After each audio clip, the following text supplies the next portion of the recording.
Sí, fue canciller, fue muchas cosas. Que uno de los observadores más agudos de la política internacional en Argentina. Carlos, ¿cómo estás? Gracias por atendernos. Buen día. Al contrario, maestro, buen día. Preocupado, yo justo escribí hace 2 días y publicó hoy La Nación un artículo sobre los riesgos en la Argentina de lo que pasa en Medio Oriente. Sí. Por supuesto que me preocupan estas amenazas, pero me preocupa mucho más que las embajadas, los colegios, las sinagogas, esto es todo lo que esté vinculado a la actividad civil, porque lo que Hamás y sus cómplices del terrorismo internacional están haciendo es golpear a la población civil, sí, como nunca se golpeó, porque nunca se vio el salvajismo que se ha visto en estos kibbutz y en las fiestas, sobre todo los niños y las mujeres asesinadas y violadas. Entonces yo creo que hay que estar muy alertas. Argentina es un país que sufrió 2 atentados y claramente atrás de lo que está ocurriendo en Medio Oriente está Irán. Irán tiene una base muy importante en América, construye junto a la dictadura venezolana los drones y acaba de hacer un acuerdo con Bolivia, así que los tenemos ahí en la puerta, además del peligro que ya fue y puede volver a ser Ciudad del Este, donde hay una congregación muy vinculada a las organizaciones fundamentalmente de Hezbollah y Hamás. Carlos, ¿cómo te pareció la respuesta del gobierno argentino en ese sentido? Alberto Fernández fue muy claro, el canciller también, Cristina no tanto. Bueno, todo lo que ocurrió es de prever, es casi de libro, pero a mí lo que me preocupa mucho más es que se tomen medidas de inteligencia, de prevención y medidas de seguridad, que seguramente ya está haciendo esto el Ministerio de Seguridad, pero que sobre todo la estructura de inteligencia se dedique a conectarse con las 2 agencias internacionales que pueden informar sobre los movimientos de los terroristas vinculados a Irán, como para prevenir que puedan golpear de vuelta en nuestro territorio a la población civil y que se tomen todos los recaudos necesarios, porque como digo en este artículo de La Nación, hoy estamos todos metidos en el drama económico que vivimos, pero hay que estar alerta también a otras cosas como estas que están sacudiendo el mundo. Europa ha tenido en las últimas 72 horas 3 atentados con muertos de lo que se llaman los lobos solitarios, pero acá podemos también tenerlo, entonces hay que estar muy alertas, sobre todo en prevenir, Chiche, porque como dice un viejo analista internacional que tengo el placer de tratar, un hombre que ha estado en puestos muy importantes en el mundo, cuando el terrorista está dispuesto a morir en el intento es muy difícil pararlo si no hubo una inteligencia previa. Sí, por supuesto, no hay ninguna duda. Y en este caso están preparados para eso o están formados para eso. Independientemente de esto, Carlos, ¿vos crees que hay un caldo de cultivo para eso en la Argentina también? ¿O no hace falta que haya los lobos solitarios, existen siempre?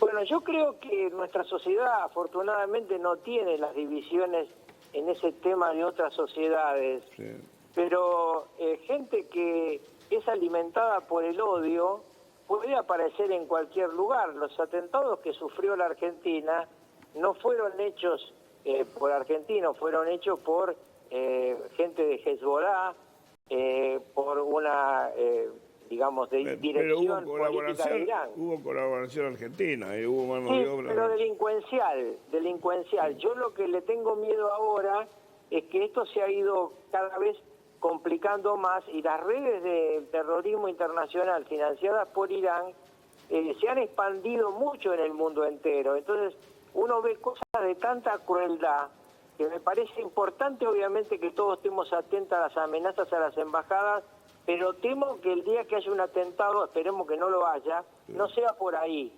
Y entonces esto hay que preverlo. Yo estoy seguro que a partir de lo que está ocurriendo en Medio Oriente, todas las agencias de inteligencia están trabajando sobre prevenir lo que puede ocurrir. Ustedes piensen que ahí en Medio Oriente está metido Irán, Siria, el Líbano, es decir, Hezbollah, está metido claramente el Hamás, que es una estructura terrorista muy peligrosa. Hasta tal punto es peligrosa Hamás que en 1996 Yasser Arafat, uno de los más importantes líderes del pueblo palestino, dijo: si hay algo terrorista es la organización Hamás.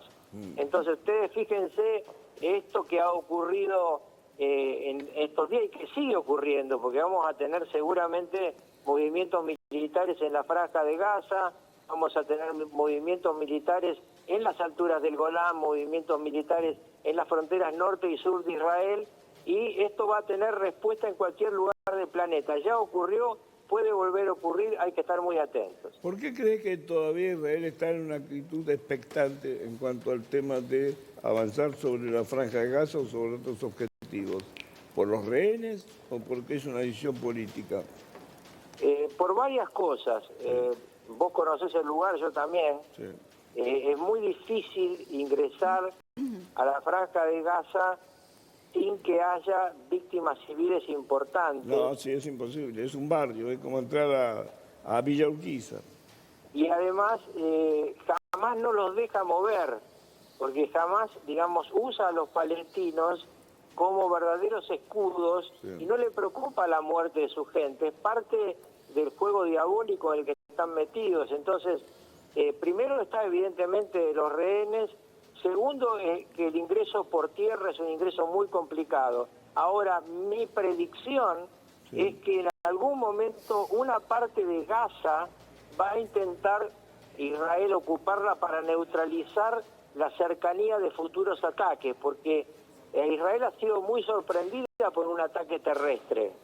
Esperan siempre ataques con misiles, ataques aéreos, pero no esperaban que su estructura de frontera fuera vulnerada en la forma en que lo fue, que aparecieran los ala delta con los ametralladoristas atacando cuarteles, que se metieran en los kibbutz y pudieran masacrar a la gente. Una operación preparada durante mucho tiempo, sin ninguna duda. Fue trabajado por la inteligencia de Hamás, sin ninguna duda, con apoyo de otros países. Carl, te mando un abrazo grande, gracias por atendernos. No, al contrario, maestro, hasta siempre. Chau. Ahí está Carlos Rucau. Sí, mucho tiempo, Chiche, llevó mucho tiempo de preparación. Para hacer esto. Calcula entre 2 y 3 años. Gabriel Ben Tajal es periodista especializado en Medio Oriente. Gabriel, buen día, ¿cómo estás? Gracias por atendernos. Un placer, Chiche. Bueno, Gabriel, contame cómo estás viendo ya estamos en el día 12, posterior al ataque terrorista. ¿Cómo estás viendo la reacción de Israel y cómo estás viendo cómo se desarrollan los hechos? Mira, acaba de irse, o en proceso de irse, Biden. Sí. Vino aquí para 3 cosas. Vino para amenazar a Irán y a Hezbollah que no se les ocurra meterse en la guerra, sí, incluso amenazando a los que están dispuestos a intervenir, Estados Unidos, si hacen algo así. Lo segundo, vino para asegurarse que Israel va a tomar las medidas necesarias para salvar a inocentes en la medida que el Hamás los deje irse. Entonces, por ejemplo, que va a dar electricidad o agua al sur de la franja de Gaza, e incluso la posibilidad de que Egipto convencerles de que abran la puerta para captar refugiados momentáneos. Y lo tercero, le mostraron los mapas y lo que iban a ejecutar. Sí. Y por lo visto lo convencieron porque hizo una declaración de total apoyo al gobierno de Israel en su operación. O sea que a partir de ahora se va Biden y podemos prever una entrada por tierra del ejército israelí. Gabriel, para tener idea exactamente de lo que le mostraron en todo eso, ¿por qué cree que Egipto le cerró la puerta a los refugiados palestinos? ¿Para colaborar o porque no querían tenerlos? ¿Cómo es la historia? El presidente de Egipto, Abdel Fattah al-Sisi, es un presidente que dio un golpe militar, sí, y sacó del poder a los hermanos musulmanes, a los radicales islámicos. Sí. Los enemigos de al-Sisi son los radicales islámicos de los hermanos musulmanes. Y los hermanos musulmanes en la franja de Gaza se llaman Hamás. Entonces, él no quiere más radicales islámicos y suficientes problemas económicos tiene para alimentar a su población para tener que captar a 1 millón de bocas más. Y además tiene miedo que se queden. Por lo tanto, Egipto no va a ser solidario con sus hermanos palestinos. Sí, lo que pasa es que acá se trata también de temas humanitarios, ¿no? Porque realmente entendemos que la población de Gaza, digo, no necesariamente todos son antijudíos, ni participan del Hamas ni del Hezbollah, y sin embargo temen las consecuencias. Es razonable, digamos. Israel les avisa, vamos a atacar a tal lado, pero no tienen avisa a dónde ir. Exactamente. Ahora, dos cosas que cubrieron, si te parece bien, la agenda en las últimas horas. Sí. Ayer de noche, como tú bien sabes, Hamas dijo que había Israel disparado contra un hospital asesinando 500 personas. Sí.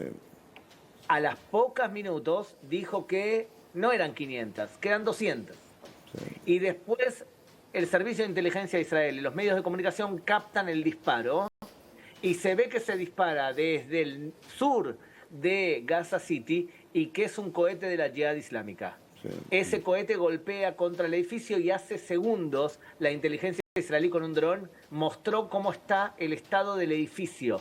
El edificio está dañado, pero sigue en pie. Sí. Un misil israelí no mantiene en pie un edificio, pero sí un cohete relativamente casero como la Yihad Islámica. O sea que ya se confirmó totalmente. Lo que pasa que hay que entender, Chiche, es que dentro de la teología radical islámica, mentir es legal. Lo que pasa es que Se en las llama- guerras, Gabriel, te digo como veterano de varias guerras, lo primero que muere es la verdad. Lo primero que muere, antes de la gente muere la verdad. Con lo cual empezás a ver operaciones de todo tipo. Y esta es una operación, quedó claro porque lo demostraron técnicamente que ese misil no lo tiraron los judíos, sino que lo tiró la propia Hamas y cometió error. Pero bueno, desgraciadamente para el mundo va a quedar así, con 500 muertos y que la culpa es de Israel. Lo que pasa, Chiche, es que un Estado democrático, tú dices una mentira y la prensa te persigue y te la revela si la prensa es responsable.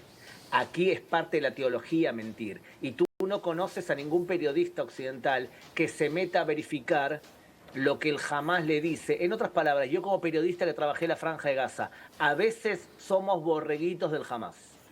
Gabriel, tengo entendido que ha llegado a la zona un nuevo portaaviones de los Estados Unidos. ¿Esto tiene que ver con la presencia de Joe Biden o para reforzar la zona? Es para amedrentar realmente, porque yo creo que el único logro que puede conseguir Biden en política internacional es un acuerdo de paz entre Israel y Arabia Saudita que se iba a firmar en cualquier momento. Ahora, fíjate, Biden hizo una retirada bastante negligente de Afganistán. También no pudo impedir la guerra en Ucrania. ¿Qué le queda en política internacional como logro? Nada. Se iba a firmar un acuerdo entre Israel y Arabia Saudita. Yo creo que todavía se va a firmar a pesar de que Irán intenta boicotearlo. Necesita proteger también su legado y a sus aliados para que no se transforme esto en una guerra regional. Para eso va a enviar las fuerzas que sean necesarias. Gabriel, te tengo que pedir un favor. Me tenés que aguantar 3 o 4 minutos. Tenemos algunos compromisos y queremos volver a vos. Mucha gente